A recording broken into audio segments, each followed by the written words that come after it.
आप देख रहे हैं देश लाइव, देश की आवाज। मैं सहल कुरैशी। दुनिया के सबसे अमीर 3 व्यक्तियों में नाम था हमारे मोटा भाई के मित्र अदानी का। लेकिन पिछले 2 दिनों में ऐसा क्या हुआ कि अदानी साहब टॉप 3 की लिस्ट से सीधे 7वें नंबर पर आ चुके हैं। ऐसा इसलिए हुआ क्योंकि अमेरिका की forensic financial research firm Hindenburg ने बुधवार के दिन एक खुलासा किया, एक रिपोर्ट जारी की और उसमें कई गंभीर आरोप लगाए अदानी पर। इतने गंभीर आरोप लगाए जो आरोप मनी लॉन्ड्रिंग के जो कहे जाते हैं। मनी लॉन्ड्रिंग के आरोप आपको देखा हमने जाकिर नाइक पर भी लगे थे, इसके अलावा कुछ और मौलानाओं पर भी लगाए गए थे ये आरोप। वही आरोप अब अदानी पर भी लगा है। और सबसे बड़ी बात कि सेबी ने इसकी जांच भी शुरू कर दी है। जी हां, सेबी ने अदानी पर जो रिपोर्ट आई अमेरिका की, उस पर रिपोर्ट पर जांच शुरू कर दी है। और सेबी ने बाकायदा हिंडनबर्ग की इस रिपोर्ट को लेकर अदानी ग्रुप से कई फाइलें मांगी है, कई चीजों का ब्यौरा मांगा है, यानी कि जांच शुरू हुई है। और हैरानी की बात है कि अदानी को महज 2 दिन के अंदर तकरीबन 1.5 लाख करोड़ रुपए का नुकसान हो चुका है। अदानी का नुकसान हुआ है 1.5 लाख करोड़ का, जबकि जनता जो शेयर होल्डर्स थे, जिन्होंने पैसा लगाया था, उनका तकरीबन 3 लाख करोड़ रुपए का नुकसान हुआ है। दोस्तों, जो रिपोर्ट जो आई है अमेरिका की और जिसमें खुलासे किए गए हैं, उसको हालांकि अदानी की तरफ से, अदानी के जो सीएफओ हैं अदानी ग्रुप के, जुगशिंदर सिंह, उन्होंने इन तमाम आरोपों को बेबुनियाद बताया है और कहा है कि तमाम आरोप गलत है और हम कार्रवाई करेंगे। और बताया जा रहा है कि कानूनी कार्रवाई की भी तैयारी अदानी कर चुके हैं। लेकिन दूसरी तरफ जिस व्यक्ति ने यह खुलासा किया, हिंडनबर्ग, और जो व्यक्ति है उस व्यक्ति ने, हिंडनबर्ग ने साफ कहा है कि अगर अदानी में हिम्मत है, अगर अदानी सच्चे हैं, तो वो कानूनी नोटिस देकर दिखाएं हमें। तो यानी कि आने वाले वक्त में और कोई बहुत सारे झोल माल और सारी चीजें खुलने वाली है, कई बड़े घोटाले और खुल सकते हैं। ये इस बातों से, जो तमाम बातें जो हो रही है, उससे यही अंदाजा आ रहा है। हम आपको बताते हैं कि इस रिपोर्ट के अंदर जब जो खुलासा किया गया, उससे पहले अदानी की जो नेटवर्थ थी वो तकरीबन 9.5 लाख करोड़ रुपया थी, जो कि कम होकर 7.5 लाख करोड़ के आसपास रह गई है। यानी तकरीबन 1.5-2 लाख करोड़ रुपए का अदानी को नुकसान हुआ है। और जैसा मैंने बताया कि दुनिया के अमीरों में तीसरे चौथे नंबर पर अदानी रहा करते थे, जो कि अब 7वें नंबर पर आ गए। मुकेश अंबानी पहले 7वें नंबर पर आ गए थे अदानी की वजह से। अदानी आगे बढ़ते चले गए, मुकेश अंबानी कम होते चले गए। और 2 दिन पहले ही मुकेश अंबानी भी दुनिया के टॉप 10 अमीरों की फहरिस्त से बाहर हो गए और अब अदानी 7वें नंबर पर आ गए। तो क्या आने वाले वक्त में कोई भारतीय टॉप 10 में नहीं रहेगा? यह भी बड़ा सवाल उठ रहा है। और जैसा हमने बताया कि अदानी पर हमेशा से आरोप लगते रहे कि मोटा भाई के करीबी होने का अदानी को सबसे ज्यादा फायदा हुआ। अब आपको बताते हैं कि अमेरिका की जो रिपोर्ट है हिंडनबर्ग की, उसने अदानी ग्रुप की सभी 7 प्रमुख लिस्टेड कंपनियों पर काफी ज्यादा कर्ज है, यह बात कही है। हम अक्सर ये बात कहते हैं कि अदानी जितने भी एयरपोर्ट ले रहे हैं, पोर्ट खरीद रहे हैं, कॉन्ट्रैक्ट वगैरह जो भी ले रहे हैं, वो तमाम कर्ज के बूते पर है। मैंने 2 दिन 3 दिन पहले भी एक रिपोर्ट बनाई थी और उसमें मैंने बात कही थी।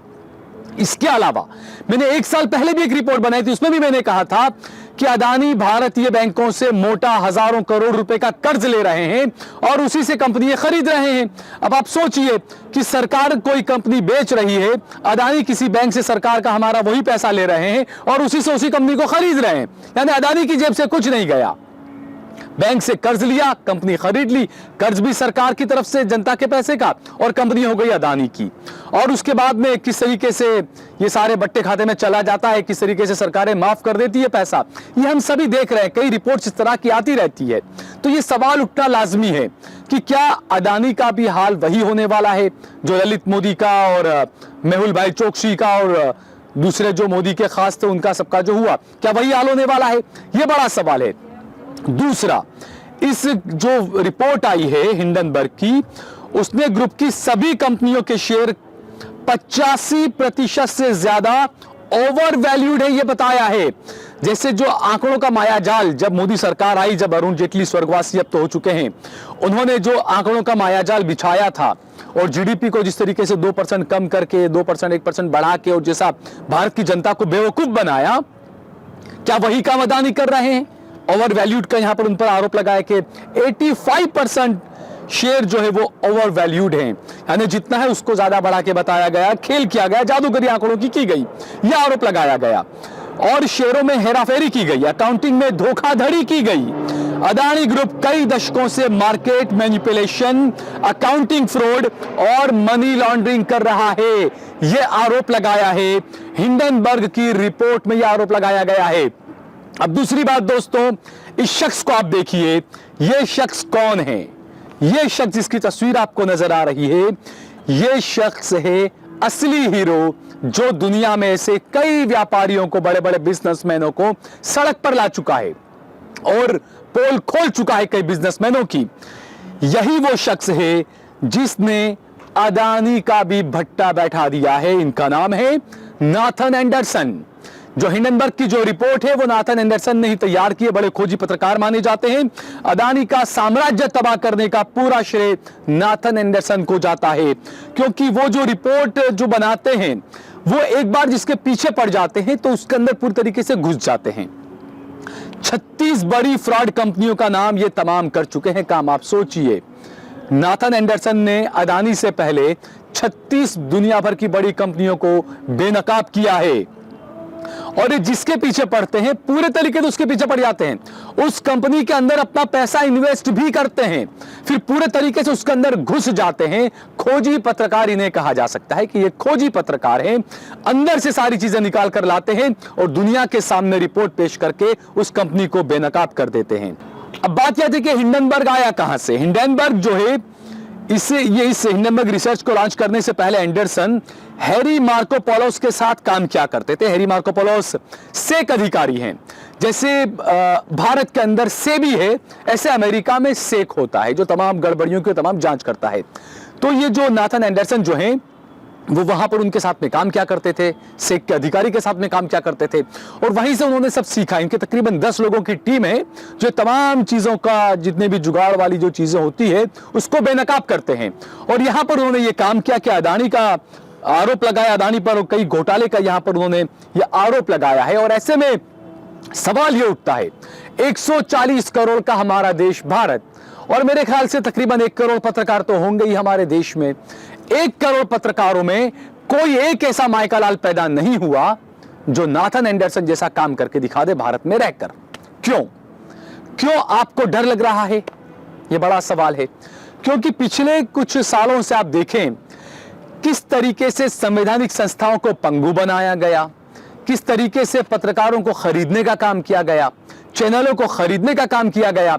2014 से पहले माहौल बनाया गया, मुकेश अंबानी ने पूरा नेटवर्क 18 खरीद लिया, जो ईटीवी नेटवर्क हुआ करता था, पूरा नेटवर्क 18 खरीद लिया।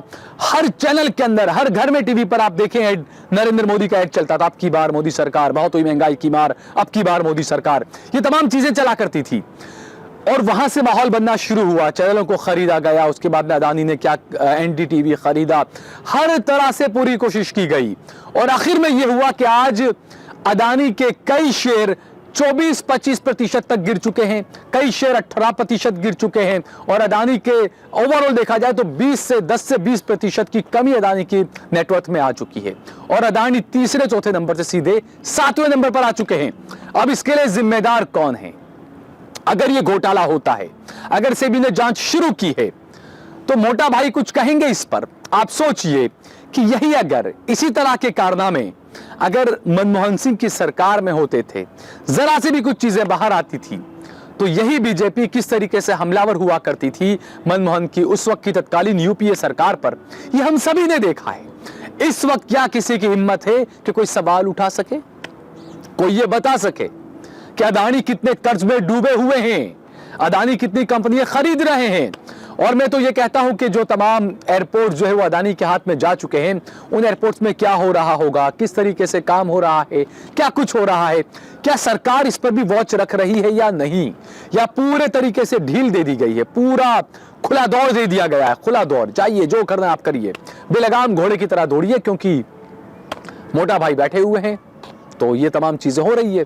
अब इसके लिए जिम्मेदार कौन होगा और आगे क्या होता है, कानूनी नोटिस जाता है, क्या होता है, क्या जवाब आता है, ये तमाम चीजें अब देखने वाली बात होगी। लेकिन हकीकत तो यह है कि जो क्रॉनिक कैपिटलिज्म जिसको लेकर हमेशा हम बात उठाते हैं, मुद्दा उठाते हैं, सवाल उठाते हैं कि देश की बड़ी आबादी, मान लीजिए कि देश की 70% आबादी के पास में जितना पैसा, जितना नेटवर्थ है, इतना देश के महज 3% लोगों के पास है।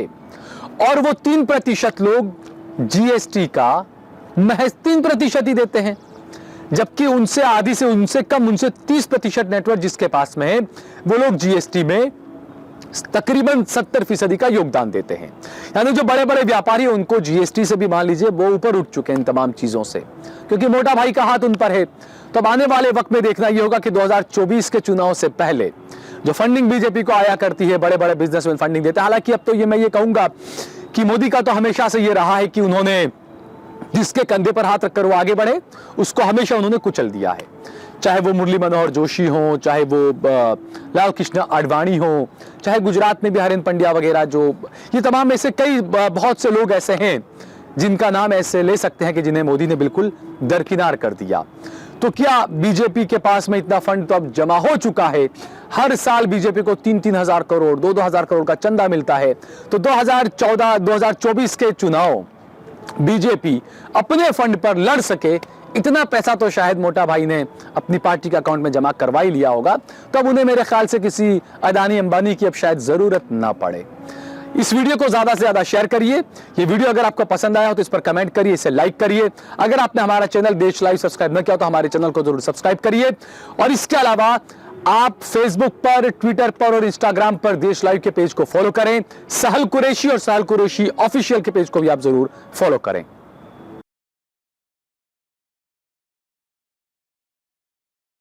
आप देख रहे हैं देश लाइव, देश की आवाज।